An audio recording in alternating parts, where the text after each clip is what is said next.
Good evening class 11th।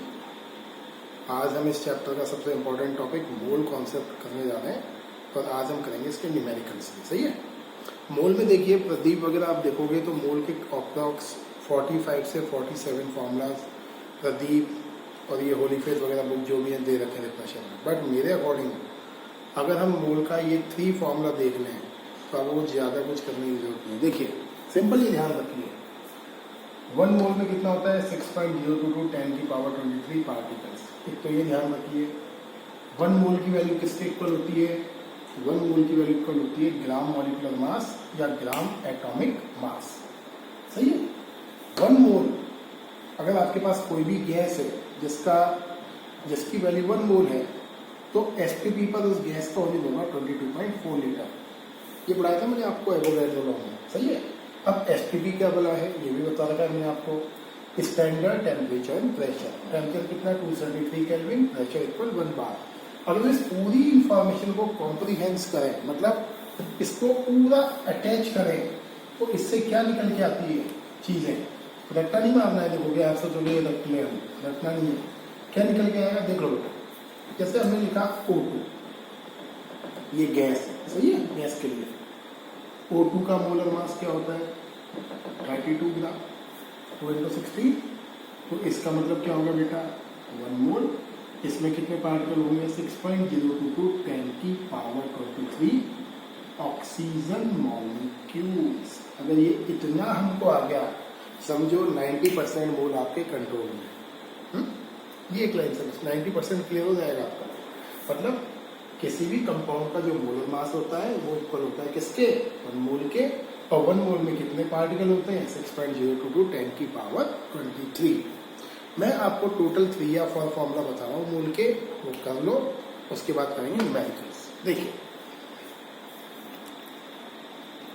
देखिए जैसे आपको मोल से रिलेटेड न्यूमेरिकल्स करने हैं, आपके क्लास 12th में 11th में मोल से रिलेटेड बहुत सारे न्यूमेरिकल्स मेंशन हैं। अगर आपके क्वेश्चंस कर लें मोल से रिलेटेड तो ओनली मेरे अकॉर्डिंग 3 फॉर्मूला है करने के लिए। 9th में मैं इतना बड़ा देता हूँ वैसे। देखिए मोल इक्वल होता है first formula mass upon molar मास। मोलर मास जो है बेटा वो शॉर्ट फॉर्म है किसका मॉलिक्यूलर मास का। मतलब मास अपॉन क्या है आपका मोलर मास है। सही है। Formula number 2 total volume upon 22.4 litre. अगर आपको टोटल वॉल्यूम दे रखा हो और अगर आप उसमें 22.4 लीटर का डिवीजन लगा दोगे तो आपको मोल पता लग जाएगा। मतलब मास दे रखा हो केमिकल का, मोल पूछा है ज़्यादा लगाना है, वॉल्यूम दे रखा है मोल पूछा है तो ये लगाना है, और टोटल पार्टिकल्स दे रखे हैं तो ये वाला लगाना है। जैसे मैंने बोला 10 करोड़ एटम में कितना मोल होगा तो 10 करोड़ एटम अपॉन 6.022 10 की पावर 23। सही है। ये है आपका फॉर्मूला नंबर 1। फॉर्मूला नंबर 2 आपको पूछा नंबर ऑफ एटम्स और मॉलिक्यूल्स। तो यहाँ दो, इस पर ध्यान दो बेटा, इससे बन जाएगा। पार्टिकल का मतलब क्या होता है नंबर ऑफ एटम्स और मॉलिक्यूल। तो अगर मैं लिखता हूँ टोटल पार्टिकल्स इक्वल तो क्या हो जाएगा मोल इंटू 6.022। तो यहाँ से बना बताइए नंबर ऑफ एटम और मॉलिक्यूल्स इक्वल मोल इंटू 6.022 10 की पावर 23। और मोल के 3 फॉर्मूला हमारे पास ही है। बट सबसे ज्यादा जो फॉर्मूला पूछेगा मोल का वो देगा यहाँ से। तो फॉर्मूला क्या है मास अपॉन मोलर मास इंटू 6.022 10 की पावर 23। सही है। एक और फॉर्मूला है, अगर आपको 1 एटम का मास कैलकुलेट करना है या 1 मॉलिक्यूल का मास कैलकुलेट करना है तो क्या करोगे मोलर मास इन ग्राम अपॉन एवोगैड्रो नंबर। ये 3 फॉर्मूला अगर आपने कर लिए तो समझो आपको पूरा मोल कमांड में आ जाएगा। करते हैं। देखिए बेटा न्यूमेरिकल स्टार्ट करते हैं मोल कॉन्सेप्ट पर। कैसे न्यूमेरिकल्स आते हैं देखिए calculate mass of 1 atom of oxygen and 1 molecule of oxygen. तो आपको क्या करना है ऑक्सीजन के 1 एटम का मास बताना है और CO2 के 1 मॉलिक्यूल का मास बताना है। अब देखो कौन सा फॉर्मूला लगेगा, ये मोल का फॉर्मूला है, ये नंबर ऑफ एटम्स का है, ये मास ऑफ 1 एटम और 1 मॉलिक्यूल का फॉर्मूला है। फॉर्मूला कौन सा लगेगा ये वाला। तो आप कैसे करोगे नंबर फर्स्ट देखो इसका mass of 1 oxygen atom, formula क्या है आपका ग्राम एटॉमिक मास अपॉन 6.022 10 की पावर 23। कितना है भैया? 16 ग्राम अपॉन 6.022 10 की पावर 23। कैलकुलेट कर लेना है ना। तो करना क्या है आपको? ऑक्सीजन के 1 एटम का मास निकालने के लिए उसका मोलर मास लिखना है और डिवीजन किससे लगाना है? 6.022 10 की पावर 23 से। सही है। देखिए एक और देखो इसमें CO2 का। अब आपको बोल रहे हैं CO2 के 1 मॉलिक्यूल का मास, 1 CO2 मॉलिक्यूल। अब यह क्या आ जाएगा? एटॉमिक हट जाएगा, क्या लग जाएगा? ग्राम मोलर मास। किसका? CO2 का। CO2 का कितना होता है? कैलकुलेट कर लो। CO2 equal 12 plus 2 into 16 equal 44 ग्राम। तो यहाँ क्या जाएगा बेटा? 44 ग्राम। क्लियर है? तो सिंपल है। अगर आपने फॉर्मूला ढंग से कर लिए ये 3-4, तो कोई सा भी करिए, इजीली आप कैलकुलेट कर सकते हो। बढ़ते हैं। ये देखिए एक और क्वेश्चन। नेक्स्ट क्वेश्चन क्या बताना है? नंबर ऑफ मोल्स बताने। मोल बताने मतलब ये फॉर्मूला लगेगा सिंपल, ये मोल वाला। 20 ग्राम CO2 दे रखा है आपको और मोल पूछा है। ग्राम CO2 मतलब क्या है? मास वाला फॉर्मूला लगाओगे तो आप क्या लिखोगे? मोल इक्वल मास अपॉन मोलर मास। शॉर्ट में लिख रहा हूँ CO2 का, है ना। CO2 का मोलर मास पता ही है। मास कितना है? 20 ग्राम। मोलर मास क्या हो जाएगा? CO2 का 12 प्लस 2 इंटू 16। कर लोगे solve? Mass upon molar mass, mole पता लग जाएगा आपको। 1 million litre of CO2 gas SPG का मोल बताना है। 1 मिलियन का मतलब क्या होता है? 10 की पावर 6 लीटर। तो मोल क्या हो जाएगा बेटा? Mole of CO2 equal total volume upon 22.4 litre. Total volume कितना है? 10 की पावर 6 और वॉल्यूम कितना है? 22.4 लीटर। सही है। तो इस तरह के क्वेश्चंस आपके मोल कॉन्सेप्ट में आएंगे। सिंपल क्वेश्चंस हैं।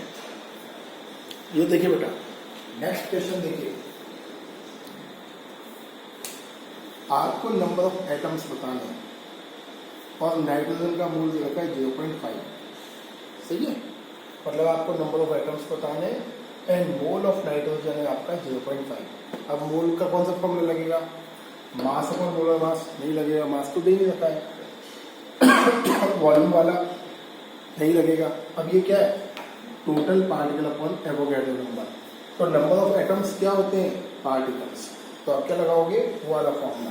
तो फॉर्मूला क्या लग जाएगा? मोल इक्वल, पार्टिकल की जगह मैं क्या लिख रहा हूं? एटम्स अपॉन 6.022 10 की पावर 23। सही है। मोल की वैल्यू कितनी है? 0.5। तो इससे मल्टीप्लाई हो जाएगा। तो आप क्या लिख दोगे? एटम्स इक्वल 0.5 इंटू 6.022 10 की पावर 23। कैलकुलेट कर लोगे, क्या आएगा आंसर? 3.011 10 की पावर 23। हाफ हो जाएगा। सही है। एक मैंने बताया, एक आप करना है। ये देखिए सेम जैसा ये मोल ऑफ CO2 दे रखा है, नंबर ऑफ मॉलिक्यूल पूछा है। सेम एटम की जगह क्या जाएगा? मॉलिक्यूल। आप टाइम आना, आपके लिए छोड़ना और करके मुझे मैसेज करना कि ये सर मेरा आंसर है ना। देख लो ध्यान से, हटा लो। देखिए आगे बढ़ते। तो ये आपके बेसिक लेवल के न्यूमेरिकल है मोल के ऊपर। अब चलते हैं थोड़े टफ की। ये देखिए बेटा, सबसे इंपॉर्टेंट न्यूमेरिकल, इस तरह का न्यूमेरिकल आपको 11th में आएगा और बहुत भारी नहीं है, बहुत सिंपल न्यूमेरिकल है। मोल पूरा सिंपल है। देखिए क्या पूछ रहा है? How many molecules of CaCO3 calcium carbonate are present in 300 gram mass of CaCO3। मतलब आपके पास CaCO3 का 300 ग्राम मास है। आपको मॉलिक्यूल बताने हैं CaCO3 के। मोल का फॉर्मूला नहीं लगना है, मॉलिक्यूल बताने हैं। मॉलिक्यूल क्या होते हैं? नंबर ऑफ एटम और मॉलिक्यूल। ये देखो फॉर्मूला। फॉर्मूला क्या है? नंबर ऑफ एटम और मॉलिक्यूल इक्वल मास, मास दे रहा है आपको 300 ग्राम CaCO3 का, upon molecular mass into Avogadro number. जब भी आप न्यूमेरिकल करें सबसे पहले गिवन वैल्यू लिख लो। तो क्या दे रखा है आपको? मास of CaCO3 300 gram. Molar mass निकाल लो CaCO3 का, कैलकुलेट करना आता ही है।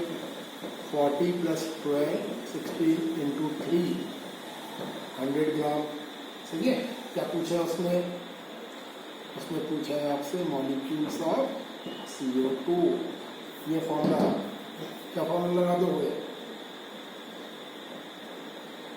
Molecules equal mass of CO2, लिखोगे मोलर मास ऑफ CO2 × 6.022 × 10⁻23। मास कितना है CO2 का?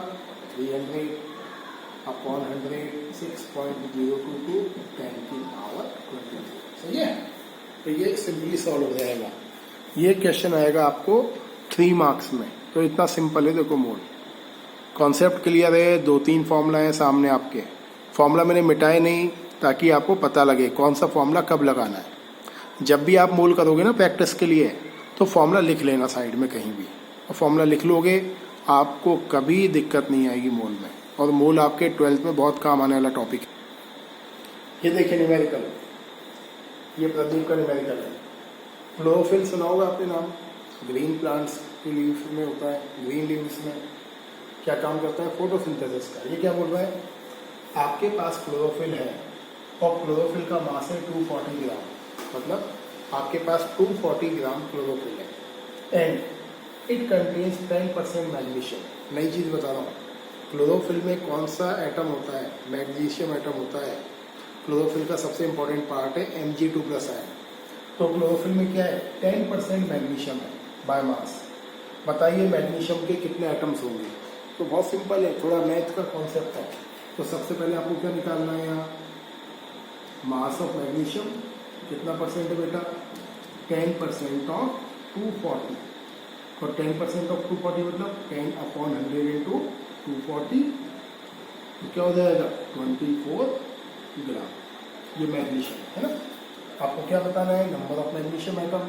फॉर्मूला वही है, number of Mg atoms equal, क्या लिख दोगे?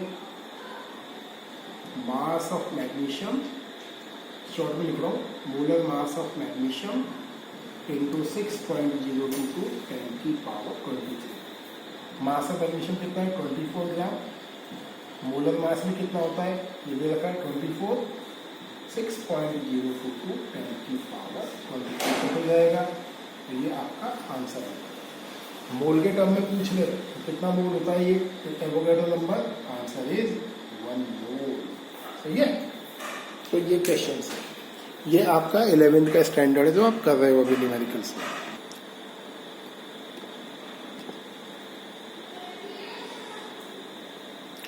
ये देखिए, ये आज का लास्ट क्वेश्चन है आज के लेक्चर का, और ध्यान से देखिए। Idea question, calculate number of each type of atoms in 100 gram glucose. आपके पास 100 ग्राम ग्लूकोज है, आपको बताना है इसमें कितने कार्बन के एटम हैं, इसमें कितने हाइड्रोजन के एटम हैं और कितने ऑक्सीजन के एटम हैं। सही है। मॉलिक्यूल नहीं पूछा है, उसने अंदर की बात करी, मतलब इसमें कितने कार्बन एटम है, कितने हाइड्रोजन एटम है, कितने ऑक्सीजन एटम है। लेकिन सबसे पहले हम क्या करेंगे? हम निकालेंगे ग्लूकोज के मॉलिक्यूल्स। तो देखो बेटा यहाँ, और इसमें एक और चीज मेंशन करेंगे आपको, carbon equal 12, H equal 1 and O equal 16। सबसे पहले डायरेक्ट कर रहा हूँ, टाइम बचेगा हमारा, है ना। नंबर ऑफ C6H12O6 मॉलिक्यूल्स, इसके मॉलिक्यूल्स का नंबर। फॉर्मूला को वही, मास upon molar mass into Avogadro number. तो लिख देता हूँ मास अपॉन मोलर मास इंटू 6.022 10⁻23। अब मास कितना है बेटा? 100 ग्राम। मोलर मास, ग्लूकोज का मोलर मास C6H12O6 कैलकुलेट कर लेना, ये आएगा 180। लगा के देखो, ये 180 ग्राम इंटू 6.02 10⁻23। सही बेटा, ये आया मॉलिक्यूल। अब आते हैं आगे, दिमाग यहाँ से स्टार्ट होता है। ये आपके सिलेबस में नहीं है, NCERT में नहीं है लेवल आपका, बट मैं करा रहा हूँ ताकि आपको अच्छा लगे। Number of carbon atoms. अब बताइए 1 मॉलिक्यूल में कार्बन के कितने एटम है? 6। अगर ग्लूकोज का 1 मॉलिक्यूल होगा तो कार्बन के कितने एटम होंगे? 6।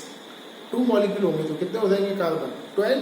तो हमको करना क्या है, केवल ये जो वैल्यू लिखी है ना 100/180 6.022 10 की पावर 23, इसको मल्टीप्लाई करना है 6 से। दैट्स ऑल, कुछ नहीं करना। तो number of carbon atoms, number of molecules multiply by 6। अगर आपको निकालना है नंबर ऑफ हाइड्रोजन एटम तो किससे मल्टीप्लाई कर लोगे? 12 से, क्योंकि 1 मॉलिक्यूल में हाइड्रोजन कितना है? 12 है। अगर आपको निकालना है ऑक्सीजन एटम तो किससे मल्टीप्लाई कर दोगे? 6 से। सही है।